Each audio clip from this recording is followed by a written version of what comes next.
شب برات آنے والی ہے، تو اس میں سوال یہ ہے کہ آپ لوگ نئی نئی چیزیں ایجاد کر دیتے ہیں. شاید سائل کی مراد یہ ہے کہ حلوہ وغیرہ جو بنایا جاتا ہے یا اس طرح کی جو بات کی جاتی ہے کہ روحیں گھر پر آتی ہیں، تو کیا اس کی حقیقت ہے؟ دیکھیں، یہ تو بہرحال عجیب و غریب بات ہے کہ نئی نئی چیز ایجاد کر دیتے ہیں.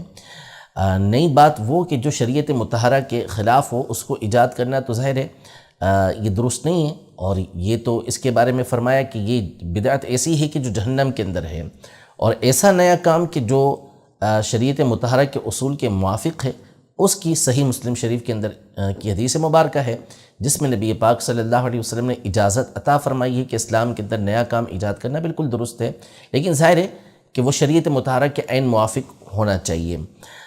باقی رہا حلوہ بنانا، تو ظاہر ہے کہ مومن میٹھا ہوتا ہے اور میٹھے کو پسند کرتا ہے، تو وہ چاہے وہ شب برات کے اندر بنایا جائے، شب معراج کے اندر بنایا جائے، یا کسی بھی دن بنایا جائے، بنانے میں کوئی حرج نہیں ہے. جو اعتراض کرتا ہے وہ بھی حلوہ کھاتا ہے، جس پر اعتراض کیا جاتا ہے وہ بھی حلوہ کھاتا ہے. ہو سکتا ہے اعتراض کرنے والے زیادہ کھاتے ہوں، اور شاید جو ہے وہ بیچتے بھی زیادہ ہی وہ لوگ ہوں کہ جو اعتراض کرتے ہیں. تو اعتراض جو ہے وہ اعتراض جو کرتا ہے اس کے بارے میں عربی زبان کا ایک مشہور مقولہ ہے کہ المعترض کالاعمی. جو اعتراض کرنے والا ہوتا ہے وہ نابینا کی طرح ہوتا ہے، اندھے کی طرح ہوتا ہے، اس کو بس اعتراض کرنا مقصود ہوتا ہے.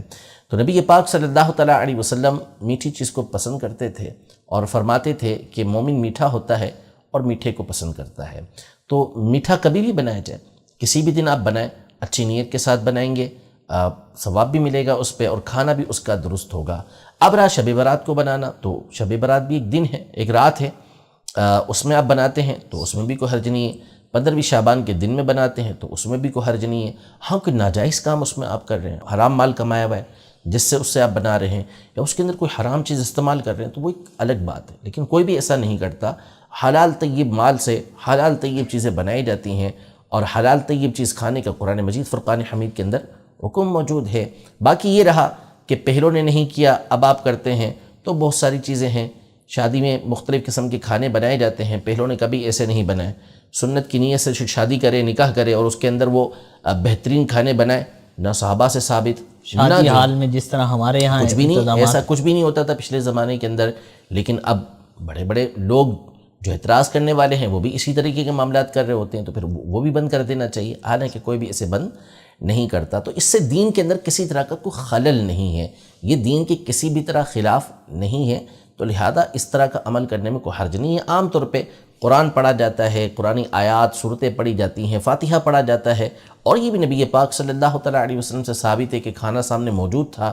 آپ علیہ السلام نے حضرت جابر رضی اللہ عنہ کے گھر پر باقاعدہ پڑھا، اور اس میں آپ نے اپنا لعاب دہن تک ملایا، جس کی وجہ سے اس کھانے کے اندر برکت ہو گئی.